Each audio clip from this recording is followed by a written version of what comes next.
Welcome to the Significance of Wealth podcast, where we explore the evolving landscape of wealth management, private investments, and collecting as both a passion and investment strategy. And now here's your host, Tom Ruggie. AI is here, and it's the future. And today I have with us a world-renowned expert in the space. Her name is Asha Saxena. Asha, first of all, thank you so much for being here with us today. I'm excited to be here and I love this topic. So I'm looking forward to sharing what I know and hopefully add value to your listeners. Well, I've done a lot of background research, and you know an awful lot more than I do, and I would imagine most of our listeners. So I think everybody's going to be excited to hear what you have to say. But let's first talk a little bit about, what is your background, what got you kind of to where you are today, and also maybe throw in, what's motivating you to keep moving, and what's the vision of your future and, in particular within your field on a go forward basis. I have to say that as a leader in your industry, we all have to be lifelong learner in today's day and age, and we evolve from where we start. We never really stay where we started. I went to school for computer science engineering and did my master's in data science, PhD in high performance computing. So my academic is all around technology. And I started my career as a programmer, but very quickly built a data management consulting firm, which I ran for 22 years as a CEO, which grew rapidly. I mean, I was growing the technology firm in 90s and early 2000, and that was the time when there was a whole dot-com internet, and we were moving our technology from legacy systems to client server technology and then internet. And so there was a whole boom at that time. And then I built an e-commerce company and a healthcare software company where it was machine learning model. And I would tell you, it's a fascination of how we were storing the data in structured format. And now we had this big data revolution where we could actually analyze the data.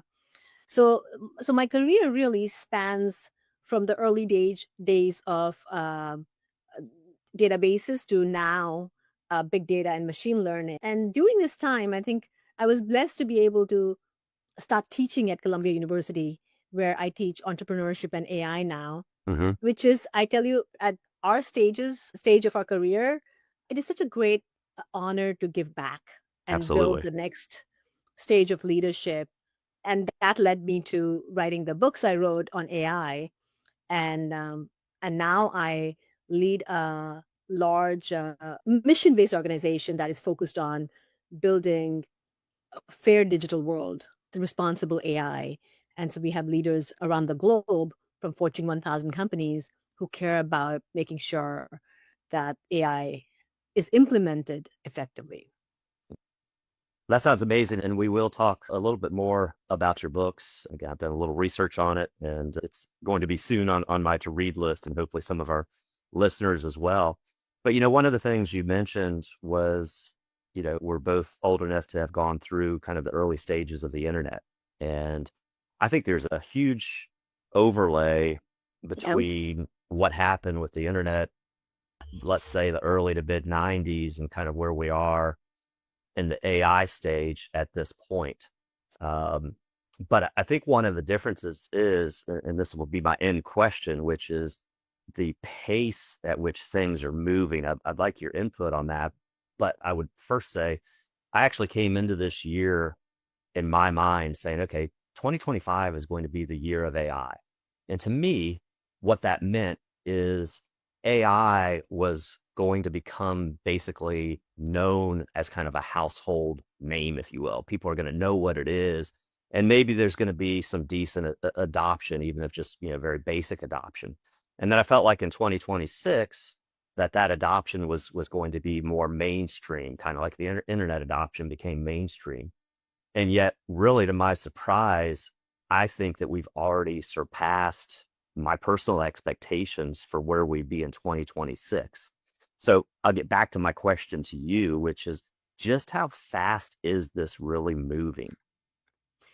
It is moving really fast beyond all of our expectations. I think the leaders, the large tech leaders like Google, Amazon, Microsoft, OpenAI, everyone is surprised how fast it is moving. So it's not just the common people who are not developing AI, but Right. also the engineers who are working with it are surprised about the pace.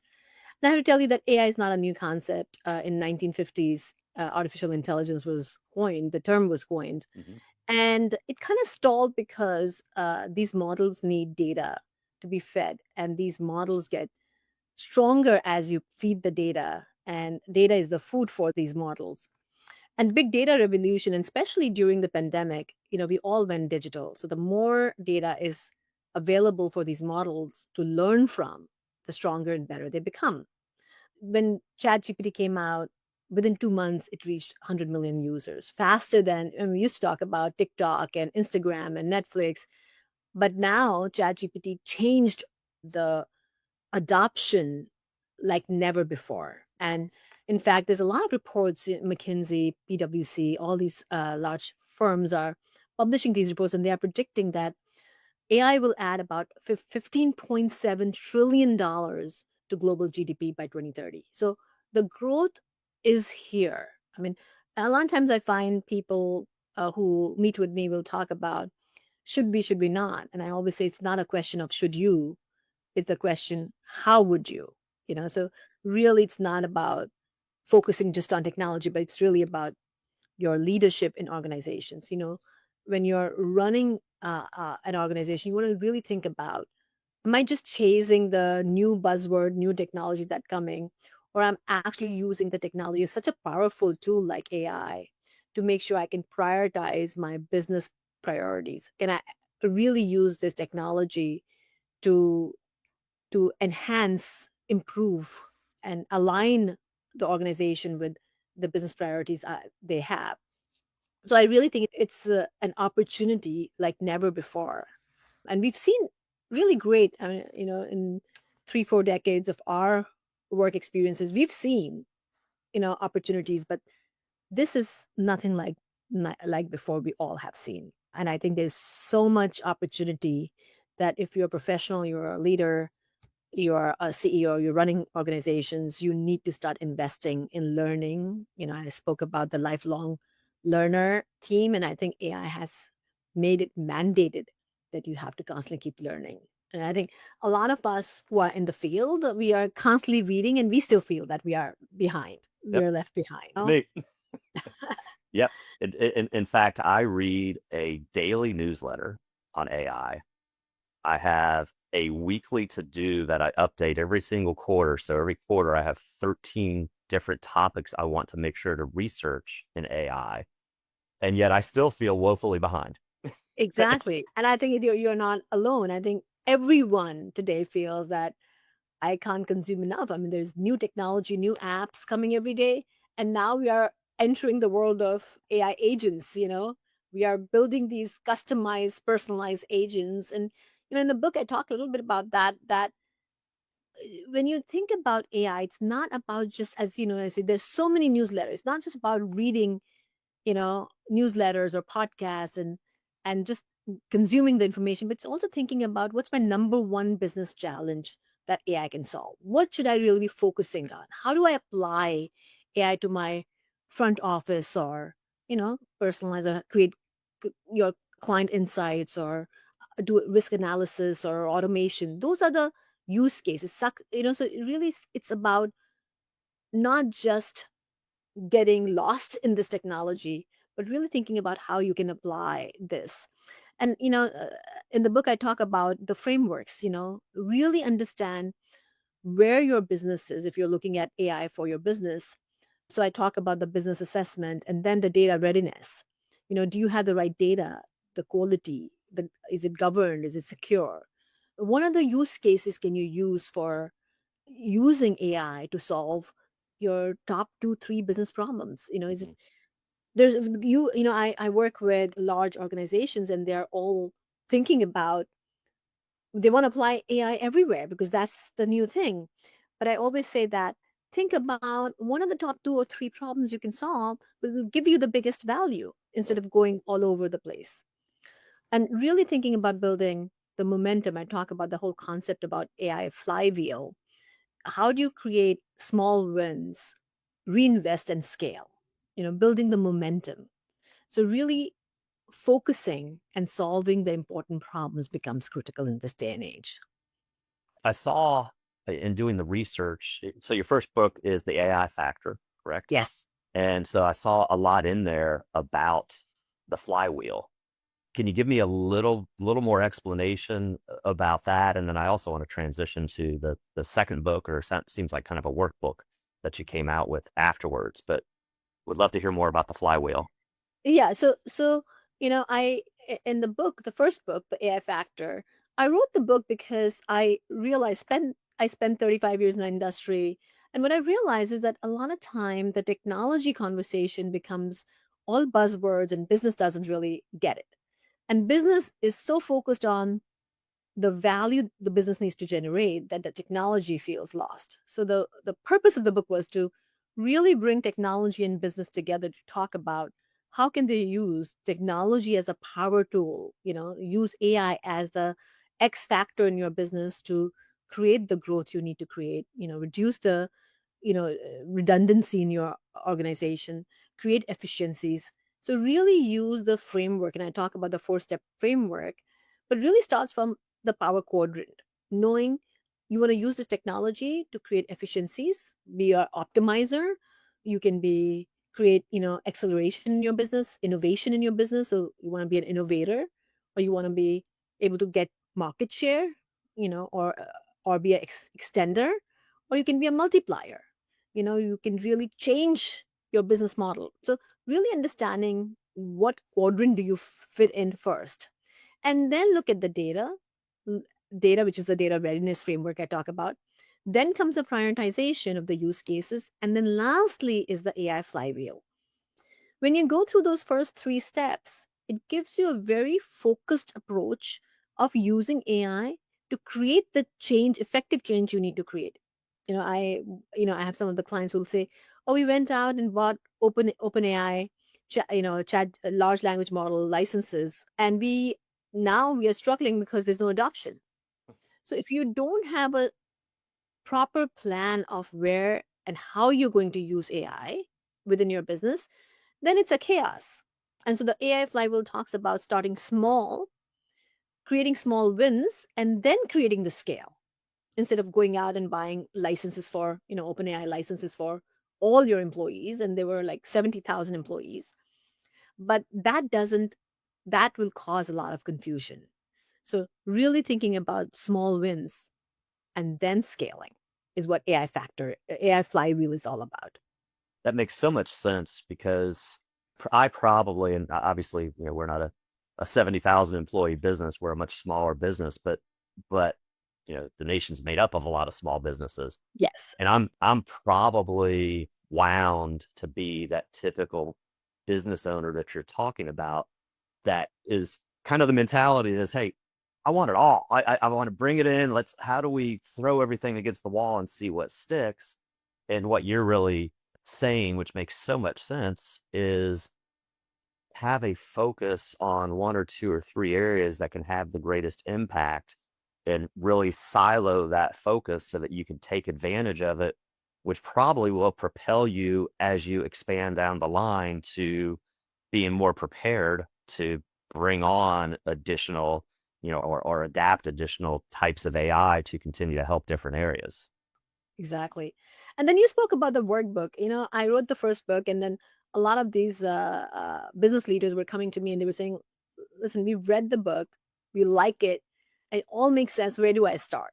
You know, do you have a playbook? Can we look at a step by step, you know, checklist, assessment exercises that we can use with our employees, with our teams to start implementing?" And so that's when I thought about the workbook, because the frameworks are great, but if you don't know how to really execute, then it becomes shelfware, right? So the whole thought was just not making this theory strategy needs to be executed. So how do I transfer strategy into something which people can use step by step workbook to assess the maturity, of their organization, think about where the opportunity lies for my business value. They can create a roadmap, so the first was the book, then came the workbook, and then I launched the AI Factor Institute for Strategy so that I can provide the tools that organizations need to make sure that they can not just hear about it, but also implement it. Yeah. And the name of the book, I'll plug that, is the AI Factor Workbook, a playbook for achieving exponential growth. My next question, candidly, is a selfish question, but just curious. I know you've done some things on the wealth management side. I'm curious where you see the biggest opportunities for somebody in my field. Let's call it, could be an investment consultant. It could be a more wealth management component, or of course, as you know, we run a multifamily office as well. What do you think the biggest opportunities for us are? And if we were looking at the flywheel, what would be your suggestion on maybe the one or two areas that we should probably focus on first? Yeah, a great question. And I have to say that what a great industry to use AI to serve your customers. Really think about, we have this power now to personalize at scale. Personalization is going to be a big thing in 25, 26, because hyper personalization on advice based on client patterns would be critical, right? We already have Bank of America and many other large retail firms who are using personalized chatbots to kind of give you advice and so on. But I think the wealth managers and the boutique firms can use AI to truly serve their clients, to understand and be more proactive instead of reactive. Really understand when and what your clients' needs are and how to address them. So I think hyper personalization is a big one, which we'll see and hear a lot more in the wealth management industry. I truly believe that it's not replacing the wealth manager. That's another question I get. I think this will become the tool that wealth managers could use to get more closer to their customers. I mean, it's truly a luxury when clients can get that kind of personalized service from their firms. And I also think risk intelligence is another good use case for wealth managers to really think about analyzing the models for microeconomics or geopolitical risk. I also think the operational efficiency, which has been used for across all industries, a lot of automation, reporting. I think wealth managers can truly create the efficiencies on onboarding or compliance situations. And then I would say in family office, the whole generational engagement, when you think about, the generation that's are involved in family office, AI can truly create that, reduce that gap for family offices specifically. Mhm. So I think AI can definitely help with compliance, personalization, quick ROI, and really become this tool for wealth managers to create that connectivity with their clients Yeah. like never before. I 100% agree with you. The one area that I don't know if it's a disagreement, but maybe it's just a different way of looking at it, is I do think in a roundabout way that AI will put some wealth managers out of business. And I think the wealth managers that it has the potential to put out of business is somebody, a firm that, one, is not creating value for their Yes. clients over and above the basic things that we do, the investment portfolios and whatnot. I think that value creation is going to be key to surviving in our business.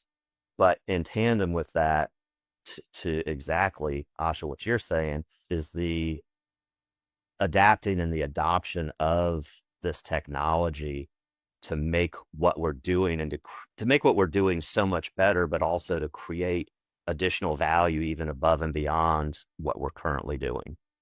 I agree. So they say AI is not going to replace you, but the person who knows how to use AI will replace you. Yes, So that's perfect. I agree with what you're saying, because what I was saying originally was that AI won't replace you. But what I'm hearing is that if you don't add value and if you don't use a tool like AI to actually, create the hyper personalization or, the return on investment for your clients, it's going to be hard for you. I agree 100%. So, Asha, how would you guide a business owner like me? I clearly get what you're saying, focus on one or two areas and really just again, adapt and adopt AI in those areas. And yet you do kind of have that FOMO, that fear of missing out because again, it's moving so rapidly. How would you suggest to keep your eye on the ball and not get distracted by every single day, every single week, there's something new and something better? I couldn't have said it better. Yeah, I feel like you're leading me to the answer. You don't win by being faster, but it's really important that you win by being clear and intentional. Mm. You know, it's so important that you can build, and you don't have to do it all. You build an ecosystem of vendors or advisors or partners who you can, tap into. So there are a lot of products that's available. So you don't have to go out now and build things from scratch. You can Right. plug and play now. So really thinking about what does your ecosystem look like now, which has to be different than what it was before. Can you start by testing and learning, instead of just jumping all in and just running after the shiny object. Uh, I would say keep going back to clarity on purpose, knowing how to align your AI initiatives with what your organization needs are. So if your organization needs a wealth manager is to serve your customer and really be the best customer service, then you're going to use AI initiatives for the customer service. You want to analyze and be risk averse, then you're going to use it for that. So having a clear purpose of the organization to know where and how to use AI will become really important. Yeah. Makes so much sense. Asha, I think you've already answered this, but I'm going to ask it again. My business coach says that he likes slow learners with large pocketbooks. I love that quote, but sometimes you have to hear things over and over. But what do you see that really separates companies that are successfully adopting AI versus companies that are not successfully adopting this? The very, very first thing I'm going to talk about, of course, having the clarity, which we spoke about already, Hmm. intentionality, aligning your AI with I keep saying because I'm an AI strategist, so really not going and want to do it all, but be strategic about where and how you're going to use AI within your business. I think culture is really a big thing, making sure that you have the culture to train, de-risk, or empower your employees to learn and test and take chances. And I think it's not a small and easy task because people are scared of this technology. So I would say definitely courage to be able to build some pilots and some POCs to see if can I really implement. You don't want AI to be just a strategic plan. You want to make sure that you can start experimenting. I mean, even though I help build the strategic plans for AI, how do you implement AI within your workflows? How do you automate your workflows with AI? That's a big use case. It's also important that you automate the workforce, but also educate your staff so they're not scared about it. It's not Hmm. just you championing it and running around with the AI flag, but you also have your team that is helping you to or helping the organization's mission by using and adopting it. So I think starting really small, making maybe a proof of concepts, and then to proof of value as you talk about the value, which is really important. And then you roll out, then you do the enterprise rollout, but really taking small step, focusing on the value, aligning it to what you really want to get out of it is really critical. Fantastic.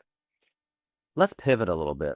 So I believe, and actually, this has been my belief even really before AI became, the beast that it is today. But I believe AI is going to significantly disrupt our schooling system, not only K through 12, but college and beyond. What are your thoughts on that? Listen, I teach at Columbia University. I'm a professor, and I have this conversation in our faculty meetings. I'm having this conversation with our students. I'm excited for the education systems. I still feel glad that I have opportunity to keep learning every day. And now I have an AI tutor. I can be curious. I can think differently. I can learn about any technology, any subject. And, it doesn't have to be tech. It could be humanities, finance, medicine, law, so we can really expand. So think about K to 12, less memorization. I mean, we grew up where we had to learn about, things and just read and read. Imagine this day and age when you can actually understand the concepts and you don't have to worry about just memorizing. So I think it's a day and age when you can actually teach your kids to be critical thinker. And of course, There's a pro and con. There'll be some people who are just cutting and pasting and just, and that's what I tell my students. Even how you ask a question from your large language model, how you're curious about a subject will make it or break it for you. It'll make you stand out. So how you're curious, what questions you're asking, what problem are you solving, how you're becoming more interdisciplinary by using and learning about different skills. So I truly believe that we are living in the day and age where we all have to be learners at all times, irrespective of the age, using this technology to truly understand the concept and go deeper. And I think when you think about even the faculty, they have to be different kinds of teachers, because it's not just about write the essay or give me the answer. It's about, why is this answer the way it's coming? Why 2 + 2 is 4? So really thinking about the concepts really well. So I think the faculty will have to change how they teach. So I love the fact that we all have to reskill, and so reskilling is important, and upskilling is important. And it's important how we change our behaviors as parents, as teachers, as professors, or as students. So I'm excited for this day and age, because now you can truly understand the concept deeply and really be able to spend time on what you're interested in. Unlike before, where we have, traditional curriculum and we just Yes. stuck with that. And you use the word curious. I feel exactly the same way you do. I use the word passion. And I feel that at a young age, relatively young age, you can really start to determine where somebody's passion is. My son, unlike me, my son had no passion for math. And yet he had to sit through algebra and calculus and to your point, memorize formulas and learn things that he had no passion, no interest in, and was not going to have an impact on anything that he would do the rest of his career. And I seem to feel like we're going to kind of matriculate towards a more siloed schooling system, almost like a tech type schooling system where, hey, Exactly. if your passion is engineering from a young age, you're going to be focused on learning about engineering and go that path. And regardless of what your passion is, I think that the schooling system is going to adjust to what a curriculum for you should be. Exactly. I mean, I think that's fun, because not, as you said, you could be an engineering student and you say, what, this is your curriculum, but you can say, what, I'm interested in music and I want to see how I can use engineering and music together, or media together. Now you can explore like never before. Yeah, yeah, it's great. It's a great age, great time to be alive. Now, Yes. there's a lot of positive and negative things that are said regarding AI and the impact on the workforce. Can you give me some insight there from entry level stages to all the way to the CEO? Listen, What's going to change?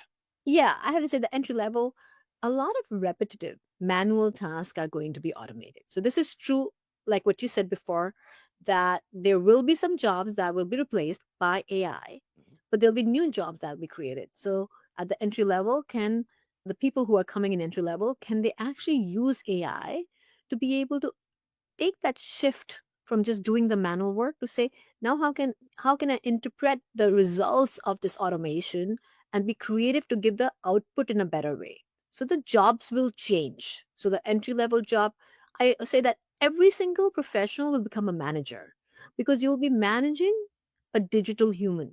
So I just finished writing my third book. It's called Digital Human Advantage, which is coming out in March next year. And I talk Congratulations, by the about, way. thank you. And the reason of that book was because I saw this shift of having, you call them agents, you call them digital human, but we're going to have at our workforce, we're going to have Amy, who's our HR recruiter, but it's an AI bot. And we'll have probably John, who's a talent management person, who's a human. And that human is interacting with this digital agent or digital human, and our workforce will be combined with digital humans and real humans. How would our workforce look like? So we all need to. I also did a TEDx in which I talk about human upgrade. We all have to be upgraded to be able to navigate with these employees of ours who are digital agents and they'll be doing work for us. But what we say, how we decide what task they'll be doing, we have to be upgraded. And I think so the middle management has to become more responsible in how they translate or dictate or delegate to the digital humans. Mhm. And then CEOs are going to become our chief learning officers. They have to be dynamic. They have to think about strategy, responsible, ethical AI practices, because now leadership is not just about giving just results, but also this technology is very powerful. It can have good or bad impact. So, as leaders, we have to start deciding how this technology will be implemented within our organization, how our employees are engaging with it. So, it's truly about professionals not only learn how to use AI, but use AI as collaborators, Mhm. understand how to effectively engage with this technology and become better. So 100% the jobs will be redesigned. There will be jobs that will be displaced, but there'll be new jobs created. I always talk about in my class to the students when I'm working with the CEOs and their teams is that you have to learn, and the curious lifelong learner will be the theme of the year. Just make sure that you're learning to add value. There's a lot of value we can add within our organization, but how we do it will differentiate you from the other professionals. I completely agree with you. When I listen to and read about things regarding AI, that there's a lot of negativity out there. And I look at that as, there's a lot of people that look at the glass as being half full or half empty. And I just truly believe there's so much opportunity to advance what we're doing and to create new jobs and to create new skills and to help a lot of people not only get in the workforce but be happy in the workforce. I think definitely think the glass is half full and think there's some great opportunity there. Yeah. So uh, based on that, I mean, so looking ahead, if you could predict over the course of say the next 5 years, what do you think is going to be the biggest disruptor that AI creates? I definitely think that the fact that every single human being will be using AI as a collaborator is going to be completely different way of working. The whole decision making using AI, we all will be at our work using AI as a decision support system. But not just for us, it's going to be at scale, and at scale in our work life, in our personal life. And what I worry about, the risk is that we are codifying all these biases into the system. So when you think about the credit risk or, hiring employees, so how we design the system, and that's why I started this whole organization called World Leaders in Data and AI with a mission to build a fair digital world. My biggest worry was that, especially with the large organizations, taking responsibility of how we implement AI. You know, it's transparency, it's making sure that the bias is in control. And the opportunities that we have actually, the bias is going to be there, the bias, the risk with having a technology like that, the deep fakes coming out. So there's definitely risk, but the opportunity is that technology can actually be transparent. Can Technology can actually catch the biases and try to be more Hmm. fair. So if we actually design these systems with the firewalls, with the security, with the guardrails, we can actually create a better digital world for us. So it becomes really important as leaders we're engaged with this technology responsibly. We should, and I always say that it's not about what should AI do. It's really about, you know, what it, everybody's talking about what can it do for us, what AI is going to do for us. But it's how we control it. How do we create the guardrails to make sure that we're building something which is governed, which has the guardrail, because that's what everybody's been worried about. That this is such a strong technology that when do we actually get to a place where we can't turn it off? And so I think it is so critical for leaders who are engaging and implementing at scale become more responsible. And I Hmm. think and that's why the journey doesn't start when you're implementing it. Journey starts when you're building the strategy to make sure that encode and encrypt these methodologies and fairness from the very beginning till the end. Yeah, makes sense. Listen, this has been absolutely amazing to me. I feel like we've just scratched the surface. And Asha, I hope you'll be willing to come back at a future point, perhaps after your newest book comes out early next year. I would love to have you on again, because again, this is going to continue to grow and change. And I think you just bring so much to the table. I'd like to give you the opportunity, if you'd like to, to leave behind anything for our audience, such as names of your books. I'm sure they're on Amazon. Anything else about your services that you would like to provide? For the first thing, I would say that for everybody who's listening, just remember that AI is not the protagonist. We all keep thinking, oh my God, AI is, this big shift and is the hero, but it's not. We are. Yeah. How we as leaders encrypt the values and how we shape the outcomes is really our responsibility. So I would say that everybody who's listening, I think you all need to jump in, lead with curiosity and responsible in how you use this technology, because it is very strong. And listen, there are tons of books to read. I wrote about AI, how to use AI factor within your business to create the growth that you can with this technology, the AI factor and the AI factor workbook.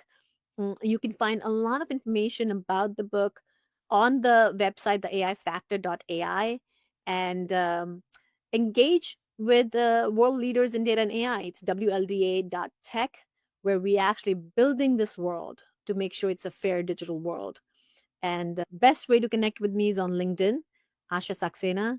And I'm happy to answer any questions if you have any, if you're curious to learn more, or if you have something that just pops up after you listen to this episode, feel free to connect with me on LinkedIn, and I'll be happy to answer any questions for you. Fantastic. And again, I completely agree with what you said. I look at all of this as, I'm a big mindset person. You have to have the right mindset and just a culture of trying to improve and trying to get better. And I think we both say the same things in different ways, but I love everything that you have to say. And again, thank you so much for being here. And it was a pleasure to meet you. And I look forward to staying in touch. And I enjoyed it as well. Thank you so much for having me here. Yes. All right. Thank you.